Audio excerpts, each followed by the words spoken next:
Hello guys, welcome to traders Gurukul channel.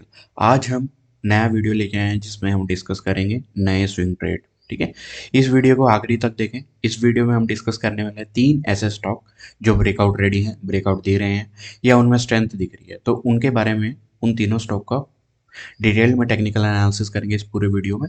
तो शुरू करते हैं हम। इस पर्टिकुलर वीडियो में सबसे पहला जो स्टॉक है उसका नाम है अपडेटर सर्विसेज। ठीक है, ये स्टॉक है अपडेटर सर्विसेज। आप देख पा रहे हो टॉप लेफ्ट कॉर्नर में अपडेटर सर्विस। इसमें क्या है, ये हमारे पास डेली चार्ट है। डेली चार्ट को हम एनालाइज कर रहे हैं। सबसे पहले इसका जो आईपीओ है वो रिसेंट लिस्टिंग है, मीन्स अराउंड 1 ईयर के आसपास होने को है इस पूरे स्टॉक को। 1 ईयर की लिस्टिंग है, तो इसमें एक अच्छा हमें स्ट्रेंथ दिख रहा है, एक्यूमुलेशन हुआ था। ये पूरा जहाँ से इशू आया था, यहाँ से अब ये पहला पैटर्न बनाया है इसने, एक रेक्टेंगल पैटर्न। ठीक है, इसको हम बोलेंगे रेक्टेंगल पैटर्न। रेक्टेंगल पैटर्न का हमारे पास इनिशियल पैटर्न बना है, फर्स्ट पैटर्न बना है इशू के बाद। ठीक है, तो जो हमारे पास आज का प्राइस एक्शन है, आज के प्राइस एक्शन में हमारे पास वॉल्यूम दिख रहे हैं काफ़ी सारे, और यहाँ पे ये पूरे जोन में यहाँ पे हमारे पास वॉल्यूम का इंक्रीज दिख रहा है। ठीक है, आप ये देखोगे यहाँ पे हमारे पास वॉल्यूम का इंक्रीज दिख रहा है। यहाँ पे हमारे पास ये ड्राई एरिया है पूरा का पूरा, वॉल्यूम ड्राई एरिया जिसे बोलते हैं।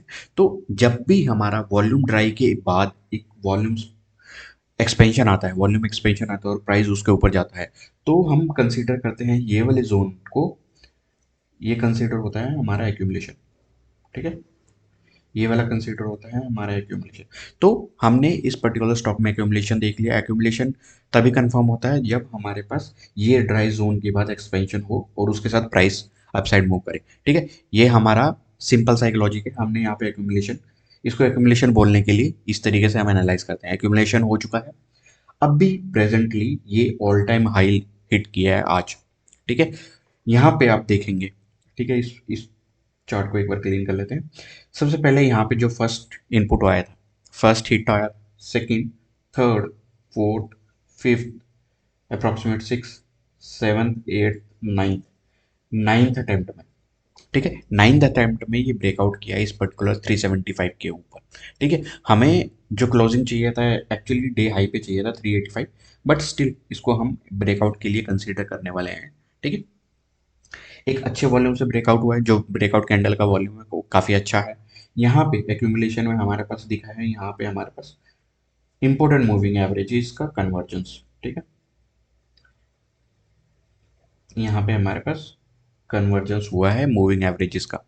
मूविंग एवरेज का कन्वर्जेंस होने के बाद जो हमारा फर्स्ट ब्रेकआउट आया था ये वाली कैंडल के साथ, ये वाली कैंडल के साथ हमारे पास ब्रेकआउट हो गया था, और यहाँ पे हम बोलेंगे कि ये जो भी डाउन साइड था, एक तरह से सबसे पहला डाउन साइड का रिवर्सल आया था यहाँ पे ब्रेकआउट जब हो गया था। लेकिन हम जब भी कंसिडर करते हैं एक सिग्निफिकेंट सिग्निफिकेंट हायर हाई के प्राइस एक्शन में मूव करना, जब स्टॉक चालू करता है या प्रीवियस एक इंपॉर्टेंट लेवल को ब्रीच करता है, तब जाके हम ट्रेंड रिवर्सल को कंसीडर करते हैं।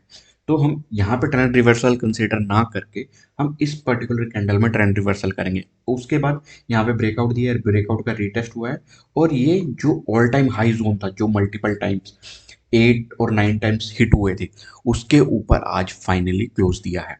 ठीक है, वो लेवल था 375 का, 375 के ऊपर क्लोज दिया है। हमें चाहिए था 385 के ऊपर close, but still it's a breakout. ठीक है, हम ब्रेकआउट को इसको कंसिडर करने वाले हैं, और ब्रेकआउट हुआ है हमारे पास वॉल्यूम पे। पैटर्न है हमारे पास रेक्टेंगल पैटर्न। ठीक है, रेक्टेंगल पैटर्न का जो हमारे पास टारगेट आ रहा है वो आ रहा है 489। ठीक है, 489 का हमारे पास टारगेट आ रहा है। एक इनिशियल बीच का जो टारगेट रहेगा वो इस पूरी रेंज का 50% आप कंसिडर कर लीजिए। ये वाला 50% के आसपास हमारा जो पहला टारगेट रहेगा, और फाइनल टारगेट हमारा 480 490 के आसपास। ठीक है, 489 और 90 के आसपास हमारा टारगेट होगा। और हमारा जो स्टॉप लॉस रहेगा, इसमें स्टॉप लॉस थोड़ा सा बड़ा रहेगा। स्टॉप लॉस यहाँ पे हमारे पास 341 के नीचे क्लोज करता है, तब हम इसको एक फेलियर को कंसिडर करेंगे, और उसके बाद हम इससे स्टॉक से एग्जिट लेने की कोशिश करेंगे। ठीक है, हमारे पास यहाँ पे 50% का जोन रहेगा। ये जो भी होगा ये कैलकुलेट कर लेना। यहाँ पे हमारे पास फाइनल जो टारगेट रहेगा 489 टू 490, ये पर्टिकुलर स्टॉक में हम इस तरीके से प्लान करेंगे। ठीक है, अब इसमें मूवमेंट कैसे कैसे आ सकते हैं। मूवमेंट हमारे पास सबसे पहले यहाँ पे एक फेक आउट कर दे, फिर से फेक आउट के चांसेस बहुत कम है इस पर्टिकुलर स्टॉक में, क्योंकि 9 8 9 टाइम्स इस पर्टिकुलर लेवल के बाद क्लोज किया है।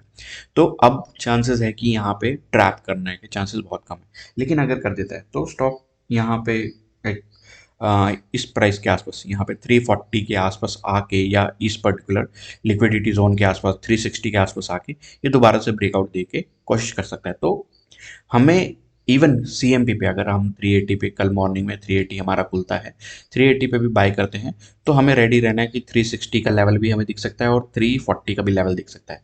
ठीक है, हम फेलियर कब कंसिडर करेंगे, जब हमारे पास क्लोज हो जाएगा 341 के, इस पर्टिकुलर जोन के आसपास क्लोज हो जाएगा, इसके नीचे एक भी दिन क्लोज हुआ, यहाँ पे हम फेलियर कंसिडर करेंगे। जब तक यहाँ पे क्लोज नहीं होता तब तक हम इसमें फेलियर कंसिडर नहीं करेंगे। दो तरीके से हो सकता है, या तो ये कॉन्टिन्यूसली जाता जाए और हमारे पास पहला टारगेट हिट करे और उसके बाद एक फाइनल मूव देने की कोशिश करे 489 तक। ठीक है, ये हमारे पास इनिशियल मूव हो सकता है। ज़्यादातर चांसेस इसके फर्स्ट पोर्शन के, सेकंड के है थोड़ा सा रिट्रेसमेंट करे, एक दो दिन यहाँ पे होल्ड करे और उसके बाद फिर मूव करे। सेकंड अपॉर्चुनिटी ये है, मीन सेकंड सिनेरियो ये है। तो मोस्टली चांसेस है कि इसमें फर्स्ट सिनेरियो की तरह ये मूव करेगा। हमने पूरा टेक्निकल देख लिया है। नेक्स्ट स्टॉक देख लेते हैं हम। नेक्स्ट स्टॉक है हमारे पास, उसका नाम है अम्मी ऑर्गेनिक्स, AMI ऑर्गेनिक्स। ठीक है, सिमिलर स्ट्रक्चर हैं सारे के सारे। अब इसमें हम डेली की जगह वीकली चार्ट कर देते हैं। दोनों सिमिलर स्ट्रक्चर हैं, मीन्स रिसेंट लिस्टिंग है। अम्मी ऑर्गेनिक्स का चार्ट थोड़ा बड़ा है, अपडेटेड सर्विस का चार्ट थोड़ा छोटा है। उसमें डेली चार्ट हमने एनालाइज किया था, क्योंकि डेली चार्ट ही इतना ही डेटा है। इसमें हम देख लेते हैं वीकली चार्ट में। वीकली चार्ट में हमारे पास सबसे पहले क्या क्या दिख रहा है। ठीक है, वीकली चार्ट में अगर हम देखेंगे यहाँ पे, सबसे पहले ये एक रेंज बनाया था इनिशियल, यहाँ से first second, approximately third fourth, और यहाँ पे फिफ्थ मल्टीपल टाइम्स अटेम्प्ट किया है। ठीक है, तो यहाँ पे आज हमारे पास वीकली चार्ट में ब्रेकआउट दे रहा है। वीक अभी क्लोज नहीं हुआ है, अभी हमारे पास 2 दिन बाकी हैं वीकली क्लोज की, या फ्राइडे फ्राइडे सिर्फ एक दिन बाकी है वीकली क्लोज के लिए। तो कल का प्राइस कंफर्म करेगा इसको, ऊपर अगर क्लोज कर देता है तब हमारे पास एक ब्रेकआउट कंसिडर होगा, लेकिन डेली चार्ट में ब्रेकआउट हम कंसिडर कर सकते हैं अभी के भी। ठीक है, तो हमारे पास सबसे पहला पैटर्न हमारे पास क्या बन रहा है, सबसे पहला पैटर्न बन रहा है हमारे पास रेक्टेंगल। ठीक है, रेक्टेंगल पैटर्न है हमारे पास सबसे पहला पैटर्न। रेक्टेंगल पैटर्न के बाद हमारे पास अगर हम ये देखें यहाँ से, ठीक है, एक तरह से ये हमारे पास कप एंड हैंडल भी है। ठीक है, cup and handle and rectangle, दो पैटर्न है, दो पैटर्न का ब्रेकआउट एक साथ हो रहा है हमारे पास। ठीक है, एक और पैटर्न भी हमारे पास दिख रहा है। अगर हम यहाँ से ये वाला पॉइंट से कंसीडर करें तो ये भी हमारे पास एक छोटा कप एंड हैंडल भी है, छोटा कप एंड हैंडल भी है और एक बड़ा कप एंड हैंडल भी है। ठीक है, तो इस टाइप के मल्टीपल चार्ट पैटर्न जब बनते हैं तो उनकी पॉसिबिलिटी है कि वो अपने टारगेट के लिए मूव कर दे।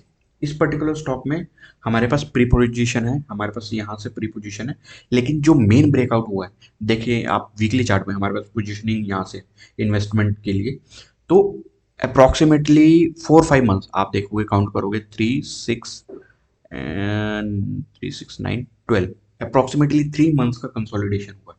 ठीक है, यहाँ पे 3 मंथ्स का कंसोलिडेशन हुआ है, अब जाके इसमें हमें ब्रेकआउट मिला है। ठीक है, मैं उस टाइम पे कंसिडर कर रहा था कि ये सीधा ब्रेकआउट दे देगा और उसके ऊपर हमारे पास मूव मिलना चालू हो जाएगा यहाँ तक। ठीक है, लेकिन ऐसा नहीं हुआ, हम भी गलत पढ़ते हैं, लेकिन कितना गलत पढ़ रहे हैं, कैसे गलत पढ़ रहे हैं, उसका हमारे पास लॉजिक है। वीकली चार्ट के अकॉर्डिंग हमारे पास स्टॉप लॉस अभी भी ट्रिगर नहीं हुआ है, हमने काफ़ी बड़ा स्टॉप लॉस इसमें रखा था। हम उसके बारे में ना डिस्कस करके हम सीधा डिस्कस करते हैं करंट अपॉर्चुनिटी। करंट अपॉर्चुनिटी क्यों है इसमें, क्योंकि इसमें ब्रेकआउट आज हुआ है। ठीक है, ये वाला ब्रेकआउट था, अर्ली एंट्री थी, एक तरह से अर्ली एंट्री कंसिडर कर सकते हैं। तो इसमें ब्रेकआउट हमें मिला है आज, वीकली ब्रेकआउट हो जाएगा हमारा फ्राइडे की क्लोजिंग को। अब हम इसमें चले जाते हैं डेली चार्ट में। हमने डिस्कस कर लिया कि वीकली में कौन कौन से पैटर्न बने हैं, अब डेली चार्ट के बारे में आ जाते हैं। हम डेली चार्ट को कैसे हम प्लान करने वाले हैं। ठीक है, तो डेली चार्ट में हमने डिस्कस किया कि यहाँ पे एक कप एंड हैंडल बन रहा है। ठीक है, कप एंड हैंडल का ब्रेकआउट हुआ है। ब्रेकआउट हमारे पास जो ब्रेकआउट कैंडल है आज की, थर्सडे की कैंडल है, उसका क्लोजिंग थोड़ा सा नीचे आया है, थोड़ा सा, जितना रिक्वायर्ड होता है, जितना रिक्वायर्ड था इस पर्टिकुलर कैंडल से। ये जो हमारा सप्लाई जोन था इसके ऊपर थोड़ा सा क्लोजिंग चाहिए था, लेकिन ठीक है, इसको ब्रेकआउट कंसिडर करेंगे। वॉल्यूम इतना नहीं है, लेकिन फिर भी सिग्निफिकेंट सिग्निफिकेंट वॉल्यूम है यहाँ पे। ठीक है, सिग्निफिकेंट वॉल्यूम्स है यहाँ पे हमारे पास। तो वॉल्यूम्स भी टिक हो गए हैं हमारे पास, पैटर्न भी है, और हमारे पास यहाँ पे देखेंगे आप, इस पर्टिकुलर जोन में एक तरह से कन्वर्जेंस है, इंपॉर्टेंट एवरेजेस का कन्वर्जेंस है। कन्वर्जेंस जो मेन कन्वर्जेंस हुआ था वो हुआ था इस पर्टिकुलर जोन में। इस पर्टिकुलर जोन में हमारे पास ये स्टॉक काफ़ी कंसोलिडेट किया। अगर कहीं पे भी ऐसे कन्वर्जेंस के बाद ब्रेकआउट होते हैं, कन्वर्जेंस के बाद ब्रेकआउट होते हैं और प्राइस उसके ऊपर सस्टेन करता है, तो चांसेस हैं कि, बहुत ज़्यादा चांसेस है कि वो स्टॉक अपने अप ट्रेंड में आ चुका है, अप ट्रेंड में आ चुका है। जब भी इन फ्यूचर उस पर्टिकुलर स्टॉक में हमारे पास कोई पैटर्न बनता है, तो हम उसमें अपने जो स्विंग ट्रेड्स हैं उसमें हम प्लान कर लेते हैं इस तरीके से, ठीक है। तो प्रीवियस पैटर्न भी हमें देखना है कि प्रीवियसली हमें इसमें कुछ दिख रहा है या नहीं दिख रहा है, ठीक है। जैसे यहाँ पे हुआ था, यहाँ पे भी हमारे पास ये एक तरह से एक मेजर कन्वर्जेंस हुआ था, और उसके बाद ये ब्रेकआउट हुआ, यहाँ पे ब्रेकआउट हुआ, उसके बाद ये flag and fall, first flag and fall का ये ब्रेकआउट हुआ, उसमें हमें इन एक अच्छा टारगेट मिल गया, ठीक है। सेम तरीके से हम इसमें प्लान करेंगे। इसमें हमारे पास जो ये वाला, इसमें क्या है कि पैटर्न बना था बाद में, इसमें क्या है कि ये पूरे पैटर्न के अंदर ही ये कन्वर्जेंस हुआ है, उसके बाद ब्रेकआउट हुआ है, उसके बाद पैटर्न बना है, और अब जाके हमारे पास ब्रेकआउट हुआ है, ठीक है। तो ब्रेकआउट हमने कंसिडर कर लिया, वॉल्यूम है, अच्छी कैंडल है, स्ट्रॉन्ग कैंडल है, क्लोजिंग थोड़ी और ऊपर हो जाती तो हमें ज़्यादा कॉन्फिडेंस आता, हम ज़्यादा क्वांटिटी के साथ कर सकते थे इसमें, ठीक है। डिस्क्लेमर यही रहेगा, इसमें मैं प्री पोजिशन हूँ, ठीक है। तो हमारे पास इसमें अब हमारे पास स्टॉप लॉसेस क्या क्या है। स्टॉप लॉसेस, अब हमारे पास जो स्टॉप लॉसेस रहेगा वो अप्रॉक्सीमेटली यहाँ पे, ये वाला जोन, ये वाला जो जोन है, इस वाले जोन के अप्रॉक्सीमेटली 1350 हमारे जो स्टॉप लॉसेस रहते हैं वो क्लोजिंग बेसिस स्टॉप लॉस रहते हैं, ठीक है। क्लोजिंग बेसिस स्टॉप लॉस, ठीक है, क्लोजिंग बेसिस के स्टॉप लॉस रहेंगे 1350 के बिलो क्लोज होता है तो हम फेलियर कंसिडर करेंगे अपने को, और एसएल लेके हम इस स्टॉक से बाहर निकल जाएंगे। नेक्स्ट जो हमारा लेवल है कि हमारा टारगेट क्या करने वाले हैं, टारगेट हम करने वाले हैं 2000 लेवल्स, 2000 लेवल्स का हम टारगेट करने वाले हैं अप्रॉक्सीमेटली 2000 और 1450। तो अप्रॉक्सीमेटली यहाँ पे जो जगह है शायद 35% के लिए मेजर कर लेना, 35% के आसपास की इसमें जगह है। हम फर्स्ट टारगेट इसका 50% रखेंगे अप्रॉक्सीमेटली, जहाँ भी कैलकुलेट करके आएगा इस रेंज का 50%, ठीक है। 50% का फर्स्ट टारगेट रहेगा, सेकंड टारगेट जो हमारा फाइनल टारगेट रहेगा वो 2000 का रहेगा, ठीक है। ये स्टॉक का डिटेल्ड एनालिसिस था। अब आ जाते हैं हम तीसरे अपने स्टॉक के ऊपर, ठीक है। थर्ड स्टॉक का नाम है हमारे पास सामी होटल्स। आज हम जो भी स्टॉक डिस्कस कर रहे हैं, ठीक है, सारे स्टॉक ऑलमोस्ट, मैं बोलता हूं कि सिमिलर कैटेगरी के स्टॉक है, मीन सिमिलर स्ट्रक्चर है, कैटेगरी नहीं, सिमिलर स्ट्रक्चर है, ठीक है। रिसेंट लिस्टिंग हुई है, रिसेंट लिस्टिंग के बाद एक रेंज में है, रेंज के बाद ब्रेकआउट हुआ है, और वहां पे हमने इनको आइडेंटिफाई किया। अब ये स्टॉक है, सबसे पहले डिस्क्लेमर यही दे देता हूं मैं, इसमें फंडामेंटल अच्छे नहीं है, इसका फंडामेंटल जो बैलेंस शीट है वो जो मेरा क्राइटेरिया रहता है उस अकॉर्डिंग फिट नहीं है, ठीक है। टेक्निकल बेस पे ये स्टॉक मुझे काफ़ी अच्छा लग रहा है, तो टेक्निकल बेस पे हम इसमें ट्रेड प्लान करेंगे, कैसे ट्रेड प्लान करेंगे वो हम देख लेते हैं सबसे पहले, ठीक है। ये डेली चार्ट है, डेली चार्ट में जो भी इशू प्राइस था उसके बाद यहाँ पे एक हाई लगाने के बाद बॉटम को, इस बॉटम को रिटेस्ट किया है, तो ये हमारा हाई हो गया, ये हमारा एक तरह से ये एक रेंज बन गया, ठीक है। ये एक रेंज बन गया, रेंज हो गया, रेक्टेंगुलर रेंज है, सिंपल सी बात है। सेकंड चीज, सेकंड इंपॉर्टेंट चीज, यहाँ पे नेगेटिव नेगेटिव कन्वर्जेंस था, यहाँ पे हमारे पास पॉजिटिव कन्वर्जेंस था, यहाँ पे हमारे पास नेगेटिव था, यहाँ पे पॉजिटिव कन्वर्जेंस था। नेगेटिव पॉजिटिव में क्या रहता है कन्वर्जेंस में कि जो स्मॉलर स्मॉलर जो मूविंग एवरेजेस रहती हैं वो नीचे रहती हैं और बिगर मूविंग एवरेजेस ऊपर रहती हैं, उसको बोलते हैं हम नेगेटिव कन्वर्जेंस। कन्वर्जेंस का सिंपल मीनिंग है हमारे पास कि मूविंग एवरेज एक तरफ, मतलब एक जगह पे आ जाए सारी की सारी, तो उसको हम कन्वर्जेंस बोल देते हैं, ठीक है। यहाँ पे नेगेटिव कन्वर्जेंस था, यहाँ पे पॉजिटिव, ठीक है। हम सिर्फ इसको कंसिडर कर रहे हैं पॉजिटिव कन्वर्जेंस को। और यहाँ पे ये वाला लेवल, ये लेवल काफ़ी इंपॉर्टेंट था, एक हाई लगाने के बाद ये वाला लेवल को काफ़ी बार हिट किया, फर्स्ट टू थ्री, तीन बार इस यहाँ पे अटेम्प्ट किया कि इसको रिगेन कर ले, इस पूरे लेवल को रिगेन कर ले, पर नहीं कर पाया।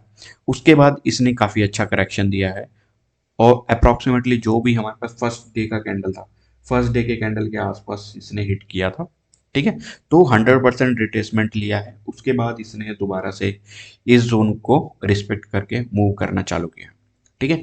अब इसमें हम प्लान क्या करेंगे, ठीक है। हमें स्टॉक तो मिल गया, फंडामेंटली ज़्यादा अच्छा नहीं है, टेक्निकली हम इसमें प्ले करेंगे। तो ये जो आज का कैंडल है, ये कैंडल ब्रेकआउट कैंडल है, ब्रेकआउट हुआ नहीं है, लेकिन ये एक तरह से ब्रेकआउट कैंडल है, ठीक है। यहाँ पे वॉल्यूम्स दिख रहे थे कि वॉल्यूम्स इसमें आ रहे थे, ठीक है, वॉल्यूम्स आ रहे थे। और इसमें हमने एक अलर्ट भी लगा रखा था कि ये वाले लेवल के आसपास जब भी आए हमें अलर्ट मिल जाए, ठीक है। तो हमारे अलर्ट ट्रिगर हो गए, वॉल्यूम थोड़े ठीक थे, डिसेंट थे, ब्रेकआउट जितना मैं कंसीडर करता हूँ ब्रेकआउट के लिए उतने वॉल्यूम नहीं थे। तो इसमें हम ये वाली कैंडल को ब्रेकआउट कंसीडर करेंगे, 218 का ब्रेकआउट कंसीडर करेंगे। सबसे पहला टारगेट 238, ठीक है, 238 का हमारे पास टारगेट था। ये जोन आता है ओनली 9%, ठीक है, सिर्फ 9% का जोन है, 9% के लिए हम इसमें प्ले करेंगे सबसे पहले, ठीक है। नेक्स्ट चीज, जो अगर 9% के बाद यहाँ पे ब्रेकआउट दे देता है, से 238 का जो लेवल है यहाँ पे सीधा ब्रेकआउट दे देता है, तो हम इसमें फर्दर ट्रेड को प्लान करने वाले हैं। सबसे पहले हम जो भी हमारा प्लान रहेगा, वो हमारा प्लान रहेगा, ठीक है, हम प्लान करने वाले हैं 238 के लिए, ठीक है। 9% का इसमें गैप है, 9% के लिए हम प्ले करेंगे, उसके बाद हम वेट एंड वॉच करेंगे, ठीक है। 238 की बजाय ₹2 कम नीचे 230, ये वाला जो जोन है ये पूरा हमारा टारगेट जोन है। तो 7 to 9%, 7.5 to 9% का हमारे पास जोन है ये, यहाँ के लिए हम टारगेट प्लान करेंगे। उसके बाद अगर 238 एक स्ट्रॉन्ग कैंडल से ब्रेकआउट दे देता है, हम यहाँ पे पार्शियल बुकिंग कर लेंगे, जैसे ही हिट होगा पार्शियल बुक हो जाना चाहिए, क्योंकि फंडामेंटल वीक स्टॉक या फंडामेंटल बिलो एवरेज स्टॉक एक तरह से ये है, बिलो एवरेज फंडामेंटल से। तो क्या होता है कि एक पर्टिकुलर लेवल को हिट करके इमीडिएट फास्ट करेक्शन आ जाती है। तो फास्ट करेक्शन हमें अपने थोड़े प्रॉफिट भी लॉक करने हैं, तो प्रॉफिट लॉक करने के लिए हम यहाँ पे पार्शियल बुकिंग करेंगे, ठीक है। इसका पूरा प्लान इस तरीके से रहेगा, पार्शियल बुकिंग इस लेवल पे रहेगा और उसके बाद हम वेट करेंगे इस लेवल के ब्रेकआउट पे। अगर इस लेवल का एक स्ट्रॉन्ग कैंडल से ब्रेकआउट हो जाता है तो हम इसमें डबल डाउन कर देंगे, पार्शियल पहले पार्शियल बुकिंग करेंगे। पार्शियल बुकिंग किसी भी परसेंटेज में कर सकते हैं, 50%, 40%, 30%, जो भी आप कंसिडर करते हैं उस पोर्शन में हम बुक करेंगे। उसके बाद वेट करेंगे, ब्रेकआउट आता है 238 का, उसके बाद हम पोजीशन को, जैसे ही हमारी रेगुलर पोजीशन साइजिंग होगी उसके बाद हम उसमें रेगुलर पोजीशनिंग बना देंगे, ठीक है। अब पोजीशन बना दिया, ठीक है, से ब्रेकआउट आ गया, ठीक है। हम एडवांस में ज़्यादा प्लान नहीं करते, सिर्फ 238 के आसपास का हम प्लान करेंगे। अगर 238 ब्रेकआउट कर देता है, क्योंकि हम एक ही वीडियो में थोड़ा पूरा डिटेल में इसको कैसे हम फॉलो अप करेंगे, तो एक ही वीडियो में हम इसको कंसिडर कर लेते हैं पूरा कॉन्सेप्ट को, ठीक है। तो 238 के बाद ब्रेकआउट के बाद हम टारगेट प्लान करने वाले हैं अप्रॉक्सीमेटली 280। 280 का हमारा फाइनल टारगेट होगा अगर 238 ब्रेच होता है तो 3 स्टॉक हमने डिस्कस किए इस पूरे वीडियो में, ठीक है। थर्ड स्टॉक थोड़ा कंडीशनल है, उसमें काफ़ी सारी कंडीशंस है, फर्स्ट टारगेट काफ़ी स्पेस कम है, तो अगर कंसिडर आउट करना है इसको कंसिडर आउट कर सकते हैं। बाकी हमने 3 स्टॉक डिस्कस कर दिया डिटेल में, 2 में कॉन्फिडेंस अच्छा है, तीसरे में थोड़ा कॉन्फिडेंस कम है, कंडीशनल बेसिस पे है, ठीक है। कॉन्फिडेंस कम होता है वो भी स्टॉक हमारे अच्छे चल जाते हैं कभी कभी, लेकिन कंडीशनल जरूर है ये, ठीक है। ये तीनों का हमारे पास इस वीडियो में इतना ही टेक्निकल एनालिसिस। अगर आपको ये टेक्निकल एनालिसिस पसंद आया हो, इस वीडियो को लाइक करें, शेयर करें और नीचे अपने कमेंट्स डालें कि इस वीडियो में क्या क्या आपके क्वेश्चन हो सकते हैं, ठीक है। तो इस वीडियो को हम इतना ही रखते हैं आज। नेक्स्ट वीडियो में हम नेक्स्ट जो फ्रेश हमारे स्विंग ट्रेड्स रहेंगे उनके बारे में डिस्कस करेंगे, और एक वीकेंड पे हम वीडियो लेके आएंगे जिसमें हम डिस्कस करेंगे जो हमारे करंटली, मीन्स मैं पहले अपना रिपोर्ट एक तरह से पब्लिश करता था यूट्यूब पे, ठीक है, कि जो भी हमने शेयर किया है पब्लिकली, जो शेयर किया यूट्यूब पे या सोशल मीडिया पे जो भी शेयर किया है उनका रिपोर्ट पहले मैं बनाता था कि 10 डेज में, 15 डेज में, 20 डेज में, मंथली कैसे परफॉर्म किया है। तो वो एक्सरसाइज हम धीरे धीरे चालू करेंगे फिर से, ठीक है, ताकि हमें अपने ट्रेड को मॉनिटर करते हुए में, पर्सनली मैं अभी भी करता हूँ उस चीज़ को रिव्यू करता हूँ, लेकिन पब्लिकली अभी तक वो एक्सरसाइज मैंने बंद कर दी थी क्योंकि टाइम एक्स्ट्रा लग रहा था। ठीक है, वो एक्सरसाइज हम फिर से शुरू करेंगे। तो इस वीडियो में इतना ही रखते हैं हम। ठीक है, नेक्स्ट वीडियो में मिलते हैं। Thanks for watching, thank you.